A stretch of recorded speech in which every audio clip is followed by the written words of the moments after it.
정부가 노인들이 이 스마트폰과 같은 디지털 기기를 조금 더 활용하고 접근하는 데 어려움이 없도록 이 교육 정책을 강화하겠다고 밝혔습니다. 이 노인들의 사회 참여 활동을 활성화시키기 위한 그런 방안인데요. 오늘은 이 소식에 대해서 자세히 알아보도록 하겠습니다. 나은내일 연구원 이승진 이사 자리하고 있습니다. 안녕하세요. 네, 안녕하세요. 자, 이번에 이 정부가 노인들의 사회 참여 활동을 좀 활성화하겠다라고 이런 정책을 발표했는데 먼저 어떤 내용들이 있는지 좀 살펴볼까요? 네, 최근에 이 교육부가 이 정부 세종청사에서 열린 제9차 사회관계 장관회의에서 노인의 사회참여 활동 활성화 방안을 밝혔는데요. 이 자리에서 유은혜 교육부 장관이 고령층에 특화된 평생교육 과정을 운영해서 자기개발과 사회 변화 적응을 돕고 또 생활 밀착형 디지털 기본 역량 교육을 강화하겠다 이렇게 밝혔는데 개인별 특성과 경험을 발휘할 수 있는 또 자원봉사 참여 기회를 늘리는 한편 이 새로운 봉사 영역을 발굴해서 사회 공헌형 일자리 사업을 확대할 것이다 또 이렇게 밝혔습니다. 그동안 이런 정책들을 펼치지 않은 건 아닌데 발표 내용들을 살펴보니까요. 결국은 좀 더 촘촘하게 좀 더 알기 쉽게 좀 더 접근하기 편리하도록 하겠다는 것이 핵심 지시인 것 같았습니다. 네. 자, 그런데 이 장관이 직접 나서서 이 어르신들의 디지털 역량 교육을 강화하겠다라고 밝혔습니다. 자, 그럼 어떤 내용이 포함이 되어 있나요? 네, 우선 이 어르신들의 사회 참여를 확대하기 위해서 이 디지털 역량 교육을 강화하고요. 또 이 노년층 친화적인 자격증과 연계해서 평생교육, 특히 어르신 특화 교육 과정을 신설할 계획이라고 밝혔는데 어르신이 지식 정보화 사회에 쉽게 적응하고 또 변화단 환경에서 불편 없이 살 수 있도록 키오스크나 셀프 계산대나 스마트폰 등을 사용하는 데 지장이 없도록 하겠다라는 거고요. 이 사업은 예전에 우리 방송에서도 한번 그 서울시 노인 친화 정책이라는 주제로 다뤘었는데 그때 나온 내용들을 이제 정부가 전국적으로 확산시키겠다라는 뜻으로 읽힙니다. 네. 자, 이 키오스크라고 하셨는데 저도 사실 이거 사용법을 잘 모르거든요. 네. 자, 어르신들께서는 아무래도 조금 더 이런 단어도 좀 어색하실 테고 또 사용법도 익숙하지 않으신 분들이 많으실 것 같은데 요즘에 좀 분위기는 어떻나요? 근데 요즘에는 식당이나 편의점 또 휴게소 같은 곳에서 자주 접할 수 있는 기기가 이 키오스크인데요. 초기에는 좀 어색하고 불편해하는 사람들이 많았지만 차츰 이게 대중화되어 가고 있는 것 같고요. 또 사용에 익숙한 분들은 모니터에서 주문하려는 음식이나 상품을 선택하고 또 수량을 지정한 후에 카드를 넣고 결제만 누르면 간단하게 주문할 수 있지만 어르신들 대부분은 여전히 어색해하는 것이 또 현실이기도 합니다. 네. 요즘에 패스트푸드점을 가면 대표적으로 이 키오스크가 있던데 네.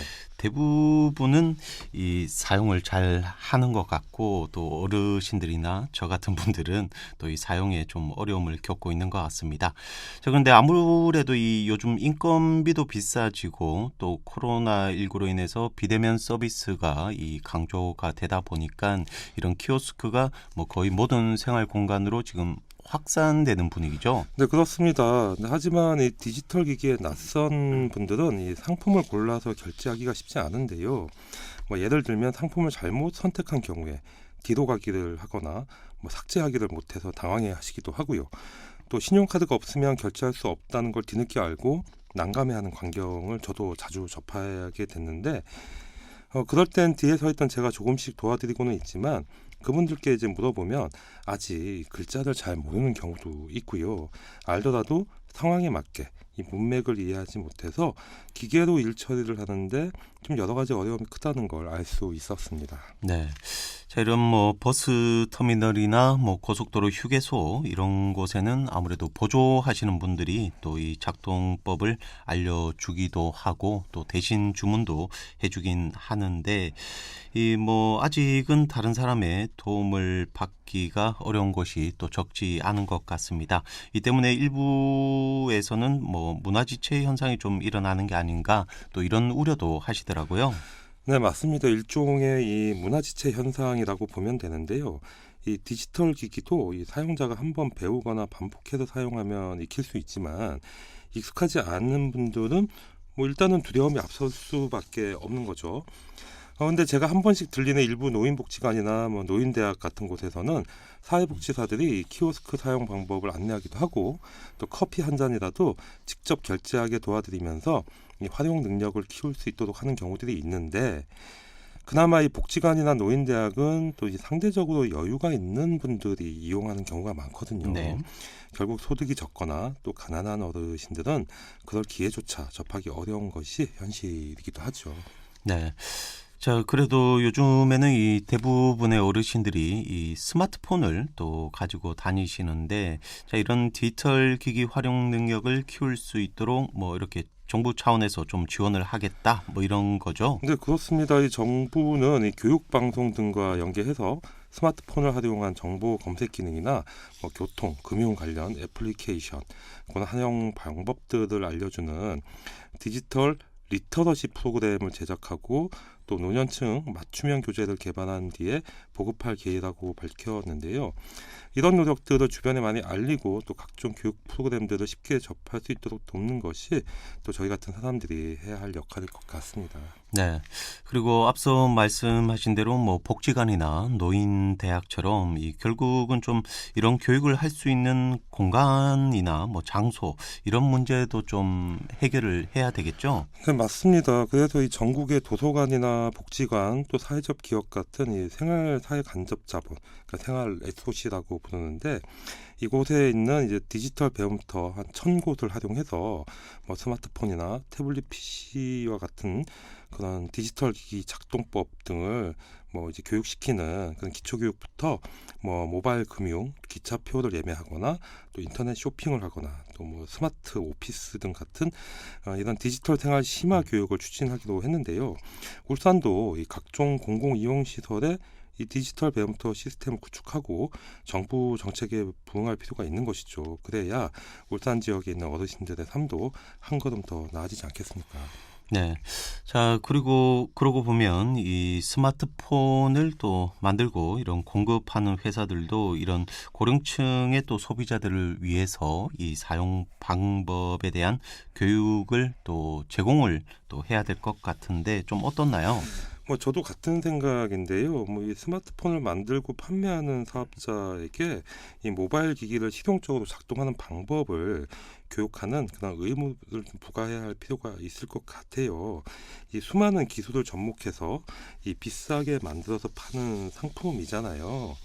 이 스마트폰 한 대 가격이 뭐 100만 원을 훌쩍 넘어서는 게 현실인데 이제 스마트폰은 단순한 이동 전화기가 아니고 뭐 카메라나 컴퓨터, 또 게임기, 텔레비전, 녹음기처럼 이 다양한 기능을 갖추고 있기 때문에 스마트폰으로 금융 업무와 학습, 뭐 교육, 행정 업무 등을 이제 손쉽게 할 수 있는 뭐 일종의 사무실과 같은 기능을 해요. 네.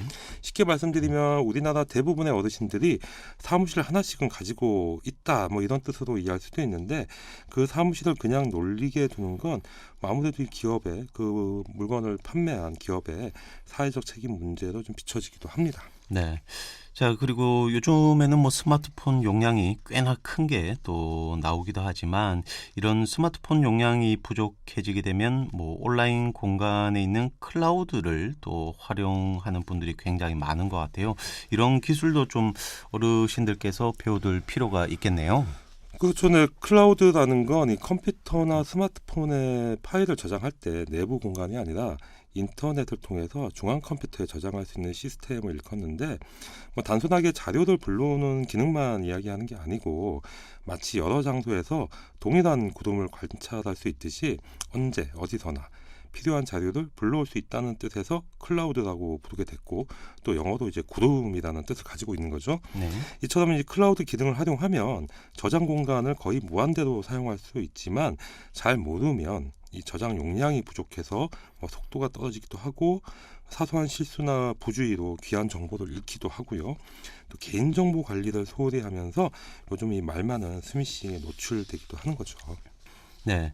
요즘은 또 대부분의 사람들이 이 스마트폰으로 뭐 코레일 앱을 내려받아서 기차표를 사잖아요. 뭐 굳이 기차역에 가서 줄을 서서 표를 살 필요도 없고 이런 좌석 예약도 스마트폰으로 다 하는 세상인데요. 이 얘기를 할수록 좀 제기 같긴 하지만 이를 활용할 줄 모르게 되면 저처럼 뭐 어르신들도 여러 가지 불편이나 또 불이익을 감수해야 되는 세상이 됐죠. 그렇죠. 이 스마트폰 같은 모바일 기기를 잘 활용하는 분들은 쉽게 표를 예약하고 뭐 일정에 맞춰 변경할 수도 있는데 앱을 사용할 수 없는 분들은 그만큼 불편을 감수하거나 또 시간을 허비해야 하는 경우들이 늘어나게 되겠죠. 그래서 이 스마트폰을 제조한 회사나 판매자에게 사용 설명서를 첨부하는 수준을 넘어서 실제로 잘 활용할 수 있도록 사용자 교육을 의무화해야 할 필요가 있는 것 같고요. 기계를 팔기만 하고 이 어르신들이 활용할 줄 모르게 내버려 둔다면 그 기업은 이 사회적 책임에 대한 비판을 피할 수 없을 것 같습니다. 네. 자, 그렇다면 이렇게 스마트폰을 만들고 또 판매하는 기업들이 이 사회적 책임을 다 해야 할 텐데 뭐 방안이 있을까요? 네, 뭐 이 기업들이 뭐 아예 안 하는 건 아니에요. 일부 뭐 그런 교육 프로그램도 지원을 하곤 하는데, 근데 이제 개별 소비자, 특히 어르신들에 대한 교육이 좀 쉽지는 않거든요. 그래서 앞에서 사례로 든 복지관이나 노인대학, 또 읍면동 행정복지센터나 뭐 도서관이나 또 사회적 경제 조직 등에 그 기업의 강사를 파견하거나 또 노년층의 또래 지도자를 양성할 수 있도록 지원하는 방안들이 있을 것 같습니다. 네. 자, 그리고 이 밖에 혹시 정부가 이번에 발표한 정책 가운데 좀 주목해 볼 만한 사업들이 있다면 뭐 몇 가지 소개를 해 주시죠. 네, 뭐 많은 내용들이 있는데 몇 가지만 추려서 말씀을 드리면 우선 이 대학 평생교육체제 지원 사업에서 비학위 교육 과정으로 노인 심리 상담사나 숲 해설사 자격증 획득을 위한 노년층 특화 교육 과정을 개발하기로 했다는 발표가 눈에 띄고요. 네. 또 노인 교육을 강화하기 위해서 한국방송통신대학교에 노년층 특화 교육 과정도 개설해가지고 운영할 계획이라고 하는데 이 온라인 교육에 이 어르신들이 보다 쉽게 접근할 수 있도록 환경을 조성하겠다는 점에서도 뭐 주목할 만한 사업이 될 것 같습니다. 그리고 또 어르신들을 위한 신규 일감도 발굴할 계획이라고 밝혔는데요. 뭐 근대 기록문화 조사원 사업이라든가 또 아동 안전 지킴이 사업이라든가 또 사회 서비스 일자리처럼 이 사회 공헌형 일자리 사업을 확대하기로 했다는 점도 환영할 만한 사업들이 될 것 같습니다. 네. 이번 정부의 뭐 정책 발표가 또 제대로 실현이 돼서 이 우리나라 어르신들의 삶의 질이 좀 실질적으로 조금 더 향상되길 기대해 보겠습니다. 자, 오늘 소식은 여기까지 하겠습니다. 지금까지 나은내일연구원 이승진 이사였습니다. 말씀 감사합니다. 네, 고맙습니다.